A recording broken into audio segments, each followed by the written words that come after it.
Warahmatullahi wabarakatuh. Waalaikumsalam. Selamat sore semuanya. Selamat datang di Manani Mini Fest Literasi Melek Politik di hari kedua. Nah, di hari kedua ini kita akan dengan konten yang hampir sama, yaitu bincang buku di sore hari ini. Tentunya hari ini kita akan memiliki diskusi yang memiliki benang merah dengan pembicaraan bincang politik pada malam hari kemarin. Nah, kalau melihat judulnya, salah satunya adalah Vote for Sale. Nah, ini memiliki benang merah dengan kemarin soal amplop-amplopan ya. Dan tentunya ada tiga pemantik pada sore hari ini.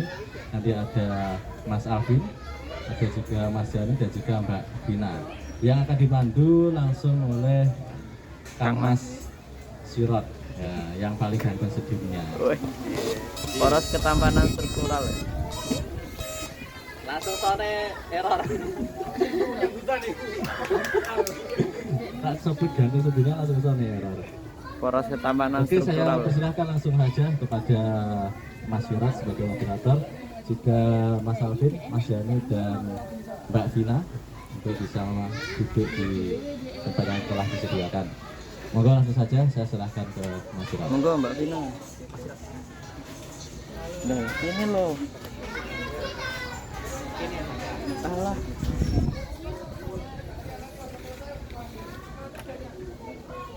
Terus. Assalamualaikum warahmatullahi wabarakatuh. Waalaikumsalam. Selamat sore teman-teman semua. Sore. Para tamu undangan yang sudah hadir maupun yang belum hadir. Ada ya karena masih OTW. Pada sore hari ini seperti hari kemarin dalam serangkaian acara manifest literasi melek politik yang mengusung tema meleng-meleng menuju Indonesia bermartabat.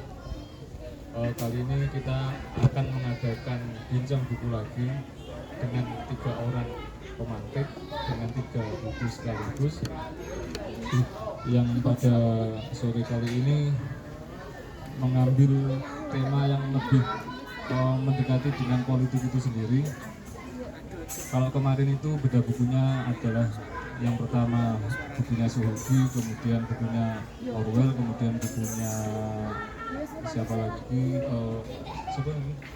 Kuasa Wanita Jawa, Handayani. kalau Handayani ya. Kalau hari ini kita lebih mengerucut ke ranah politik itu sendiri. Yang pertama ada bukunya Burhanuddin Muhtadi yang berjudul Vote for Sale,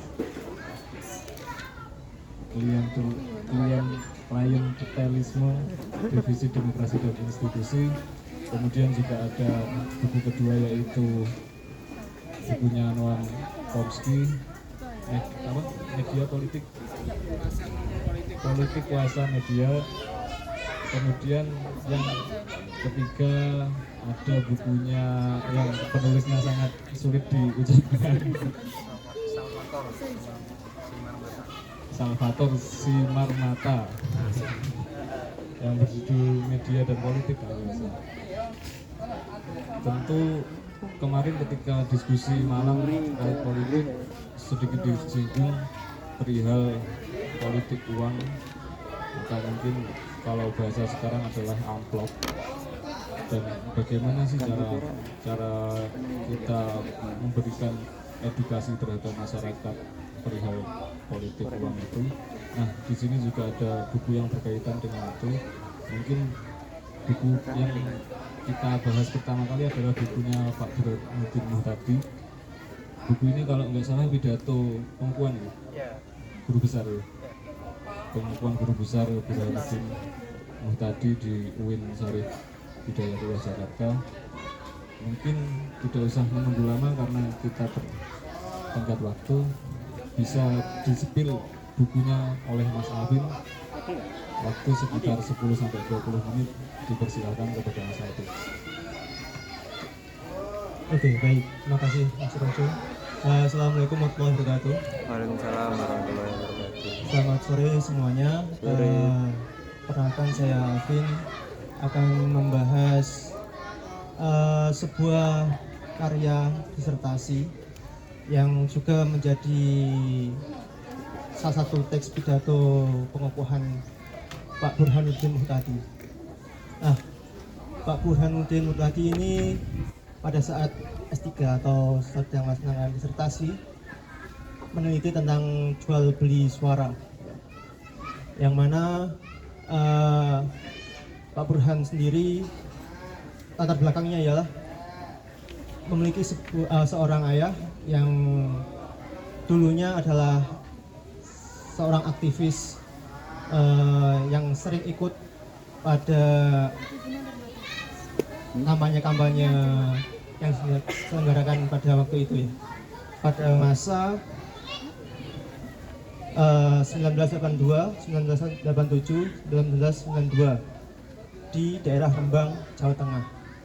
Beliau adalah jurkam pada partai P3 atau Partai Ka'bah.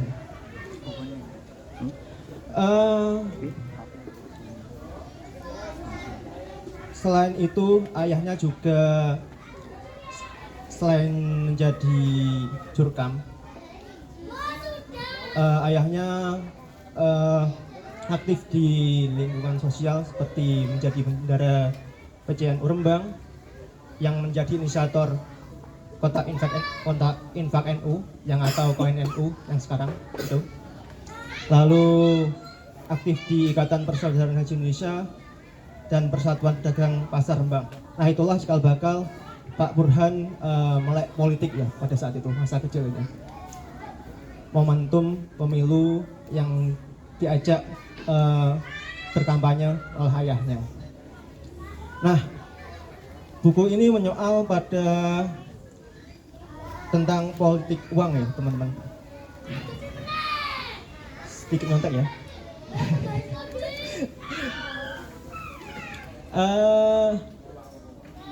Data menyampaikan bahwa sebanyak 33% dari populasi DPT di Indonesia merupakan pemilih yang ikut menyumbang presentasi politik uang, yang artinya 1 dari 3 orang di sekitar kita mungkin terpapar oleh politik uang gitu. Hal ini sebenarnya semakin vulgar dan brutal ya. Banyak plesetan-plesetan yang sudah terwacana oleh publik seperti NPWP diplesetkan menjadi nomor piro wani piro, ataupun golput yang dulunya hanyalah golongan putih sekarang diplesetkan menjadi golongan penerima uang tunai. Seperti itu. Semakin memurahnya politik uang di mata warga sekarang ini. Nah, dari data 33% itu, Indonesia menduduki peringkat ketiga di dunia untuk permasalahan politik uang dari buku ini.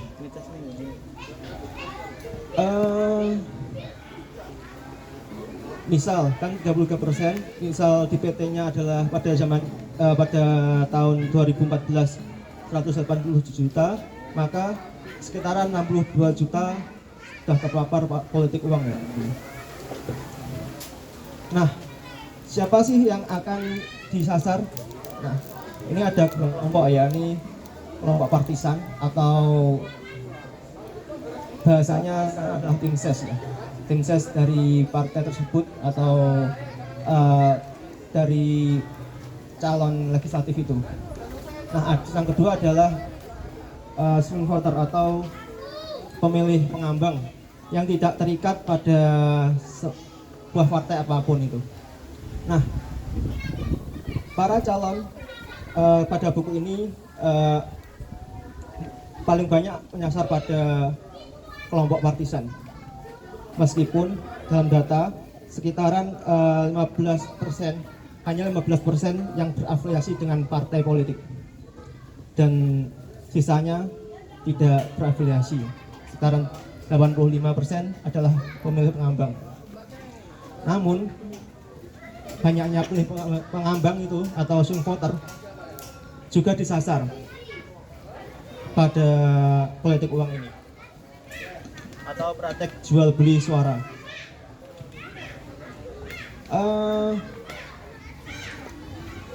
Padahal keaktivitasan dalam politik uang ini hanyalah sekitaran 2% saja, teman-teman. Artinya semisal seluruh suara adalah 200 ya, populasi 200 suara. Nah, itu sekitaran hanya 102. Artinya kan 2% lebih 2% dari calon lain. 102 itu suara Anda, dan sekitaran 98 itu suara dari lawan Anda. Gitu. Artinya hanya 2% saja keaktivitasnya. Namun, kenapa kok masih banyak calon yang mengambil politik uang ini atau jual beli suara? Alasannya, salah satu alasannya ialah dilema tahanan, yakni keterpaksaan ikut-ikutan calon lain yang mana meneror psikologis antar calon. Ya, karena ya sudah dianggap lumrah kata para calon ini. Bahkan ada, kalau di buku ini ya, ada salah satu calon legislatif yang dari partai dari kelompok Islam ya. Itu mengambil ayat yang bahwasanya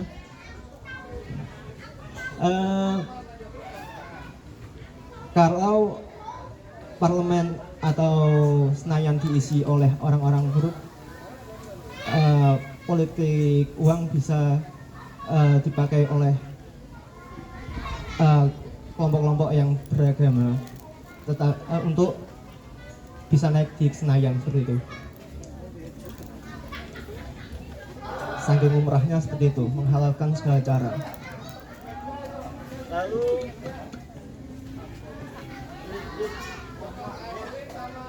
faktor yang pertama tadi, yakni faktor psikologis. Yang kedua adalah faktor sistem pemilu dan parpol yang rapuh. Karena apa? Sekarang ini parpol dianggap tidak memiliki ideologis yang menetap. Kalau dulu ada partai P3 dengan atau Mas Yumi yang mewakili kelompok Islam, lalu PKI yang mewakili kelompok komunis, dan PSI bukan solidaritas tapi sosialis ya, Partai Sosialis Indonesia yang mewakili kelompok sosialis. Nah, sekarang hampir rata semuanya tidak ada yang memiliki ideologi yang dianut oleh partai tersebut. Begitu. Nah, yang faktor ketiga ialah membeli suara sama dengan membeli martabat bangsa ya. Kalau saya membahasakan di sini adalah dilema tahanan sebagai pemilih. Dilema tahanan maksudnya ya tadi, keterpaksaan seorang caleg untuk melakukan politik uang gitu, agar karena lawannya juga melakukan politik uang, dan meskipun aktivitasnya hanya 2% gitu.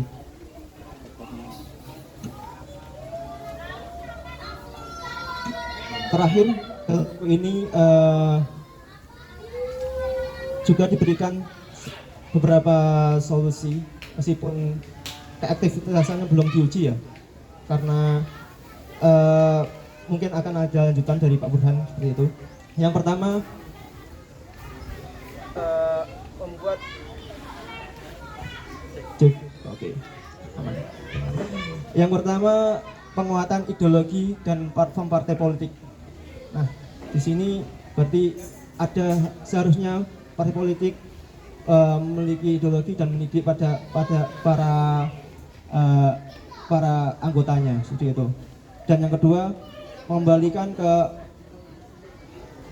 ke pemilu tertutup bahasanya Pak Mar, karena kan sekarang pemilu sudah bahasanya proporsional terbuka ya, yang artinya kita dibebaskan untuk memilih calon caleg itu. Kalau dulu pada sebelum 2009 pemilihan kita hanya memilih parpol, yang mana artinya itu namanya proporsional tertutup, yang mana artinya nanti parpol akan memilih siapa bintang di partai tersebut yang akan menduduki di Senayan itu akan meminimalisir politik uang, kata Pak Burhan. Namun di sisi lain proporsional tertutup akan menimbulkan dinasti kekuasaan ya, yang mana akan ada permainan juga di situ nanti, permainan yang dilakukan oligarki partai tersebut antara petinggi-petinggi dan calon-calon yang akan ditempatkan di Senayan. Mungkin itu saja ya dari saya, nanti dilanjut di diskusi. Terima kasih.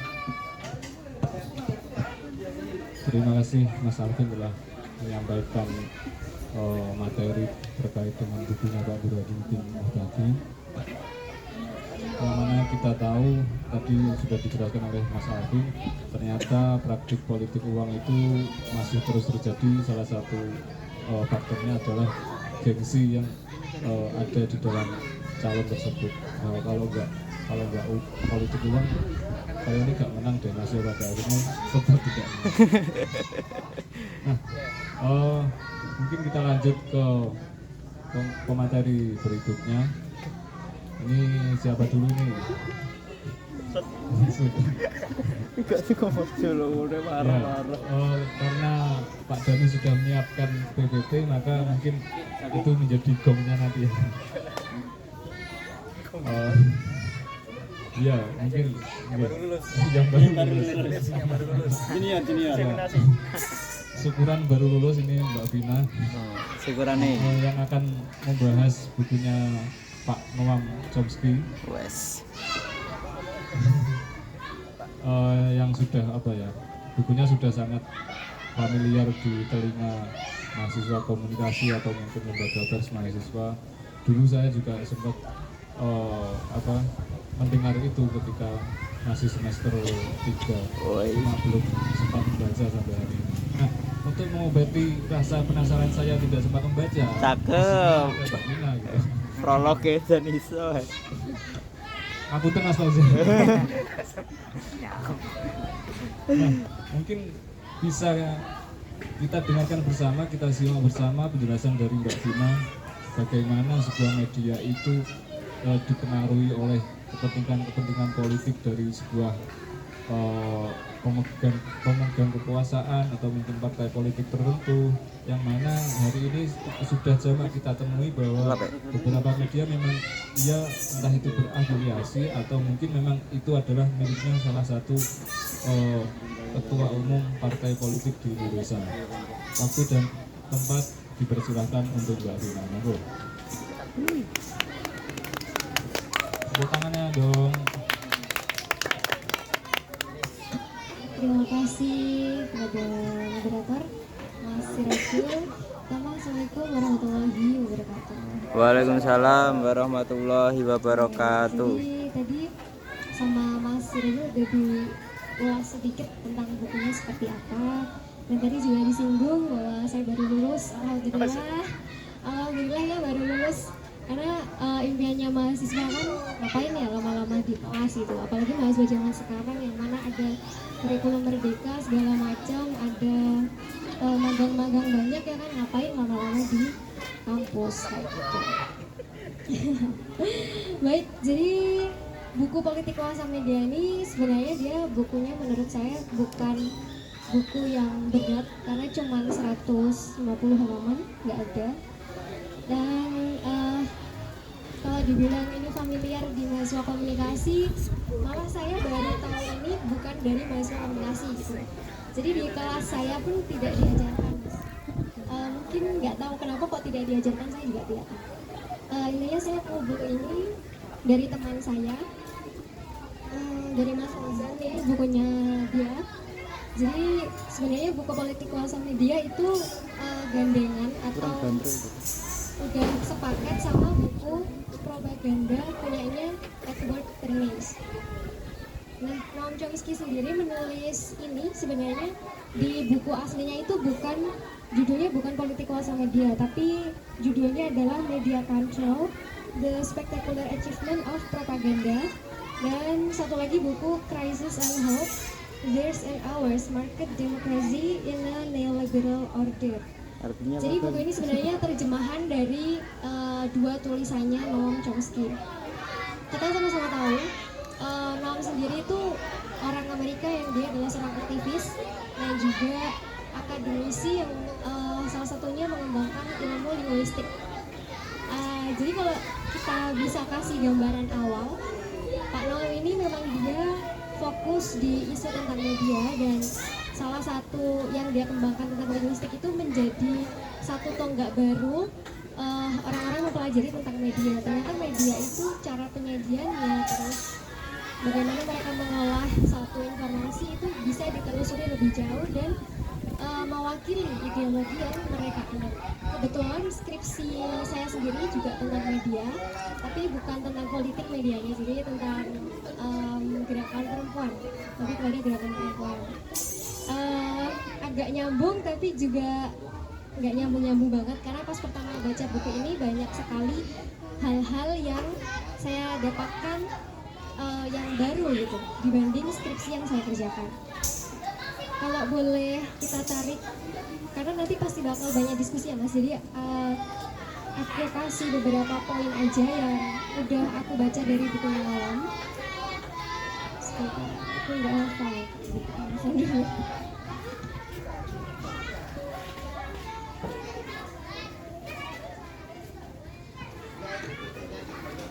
Jadi poin kunci di buku Noam ini yang pertama adalah kontrol media. Jadi media massa ini dia tidak netral, benar bahwa media itu tidak netral, dia pasti berpihak.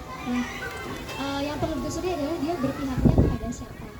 Kebanyakan media sekarang itu berpihak kepada oligarki, kepada orang-orang yang punya uang. Bahkan di buku ini, di bagian sinopsisnya, di bagian belakang sampul itu ditulis, pada akhirnya bangsa kita itu digiring menjadi bangsa yang menghamba kepada para pemilik uang. Siapa pemilik uang ini? Tentu adalah para pebisnis, kemudian oligarki. Kita sebut sekarang oligarki gitu ya. Akhirnya yang di sini disebutkan adalah para pebisnis. Lalu ada juga propaganda dan agenda. Media seringkali menciptakan narasi yang mendukung kepentingan politik dan ekonomi. Dan karena itu dia mengabaikan isu-isu yang harusnya diangkat karena tidak sejalan dengan apa yang dijadikan agenda oleh para pemilik ekonomi tersebut. Kemudian media juga berperan dalam pembentukan pendapat publik. Nah, lebih jauhnya ternyata media itu tidak hanya media-media yang kita kenal sebagai berita, terus juga portal-portal yang dia bentuknya fokus di foto atau video, berita video atau berita foto enggak, tapi ternyata juga humas itu adalah industri media. Nah, kalau di komunikasi sendiri, karena saya kebetulan mahasiswa komunikasi, kalau komunikasi kan saya ngertinya humas itu sebagai sesuatu yang positif, yang dia mendukung perkembangan dan membuat sesuatu itu menjadi selaras. Nah, ternyata lebih jauh dalam buku ini, humas itu memang dia membuat sesuatu itu jadi selaras, tapi selaras dengan kepentingan para pemodal. Selaras dengan kepentingan para pemodal, bukan kepentingan bersama. Bahkan kata-kata kepentingan bersama ini cukup sering dijadikan pembenar untuk mereka melakukan hal-hal yang itu ujungnya adalah menguntungkan para pemodal itu tadi. Lalu terakhir yang disampaikan di buku ini adalah pentingnya kritik. Jadi bagaimanapun apapun latar belakang kita harus tetap skeptis, kita harus melihat lebih dalam. Apa ya benar seperti ini atau ada sesuatu di baliknya seperti itu. Kalau boleh boleh ditambahkan satu lagi yang saya suka dari buku ini. Jadi Noam Chomsky bilang bahwasanya demokrasi yang kita ketahui itu kan seolah-olah menggambarkan bahwa demokrasi itu adalah kesamaan hak antara satu orang dengan orang yang lainnya. Padahal pengertian demokrasi, konsep lain dari demokrasi adalah publik harus dihalangi dalam usahanya untuk mengatur urusan mereka. Dan alat informasi harus senantiasa dikontrol secara ketat. Iya, tapi kan ini gak pati kroso koyo pengertian demokrasi yang ora sebenarnya bermangan diimani merokok oleh para sing rasa-rasa pemilik modal opo itu kroso adalah gak ketika masyarakat itu seolah-olah peduli, masyarakat itu seolah-olah mempunyai kebebasan, padahal kebebasan itu hanya seolah-olah. Kebebasan itu adalah fana saja. Artinya mereka boleh peduli, tapi jangan sampai kepedulian mereka itu bisa membuat sesuatu yang baru. Kalau apa ya? Kalau aku nyebutnya sih, anak kecil tuh diapusi gitu, diapusi dan menang. Padahal dia nggak diberikan apa yang sebenarnya dia mau, jadi harus diapusi aja gitu. Dan di sini Noam menyebut demokrasi yang dimaksud oleh para pengusaha itu adalah ada pembagian kelas. Yang pertama kelas eksklusif, lalu ada juga kelas pandir. Kelas eksklusif ini dia dihuni atau isinya itu adalah orang-orang pintar, orang-orang berpendidikan, tapi mereka jadi punggawa-punggawanya para pemilik modal. Nah, mereka yang nantinya akan dijadikan para pemimpin. Lalu kemudian ada juga masyarakat pandir yang disebut sebagai masyarakat pandir. Ini siapa? Ya kita di sini disebut sebagai masyarakat pandir. Jadi seolah-olah katakanlah adanya pemilu gitu ya, kita tuh diberi kebebasan, padahal sebenarnya orang-orang yang maju dalam pemilu itu orang yang sama, mereka punya kepentingan yang sama untuk itu tadi, menyokong para pemilik modal. Sekali lagi, jadi demokrasi yang kita tahu sebenarnya itu hanyalah demokrasi semu gitu, sebenarnya hanya demokrasi. Mungkin itu saja dulu, nanti bisa dilanjut lebih dalam. Terima kasih. Tepuk tangannya dong. Tadi sudah kita dengarkan bersama penjelasan dari Mbak Vina terkait bukunya Pak Noam Chomsky yang dimana pemodal itu menguasai media, kemudian menjadikan seolah-olah demokrasi kita itu demokrasi fana, atau mungkin mengubah pengertian demokrasi itu sendiri. Nah, tidak jauh dari politik dan media, di pembicara ketiga kita juga akan membicarakan itu dengan bukunya Pak Salvatore Simarmata, judulnya Hero Sylvester Politik titik dua dan seterusnya. Sylvester. Pak Danu sudah menyiapkan PPT yang bisa sampean simak di enak buku itu. Silakan dilihat dan diamati. Nanti Pak Danu akan menjelaskan terkait bagaimana isi buku tersebut. Saya juga sebenarnya penasaran karena saya cari resensinya di Google kok masih minim. Mungkin adanya Pak Danu bisa menjawab pertanyaan saya kan. Mungkin monggo Pak Danu, waktu dan tempat dipersilakan.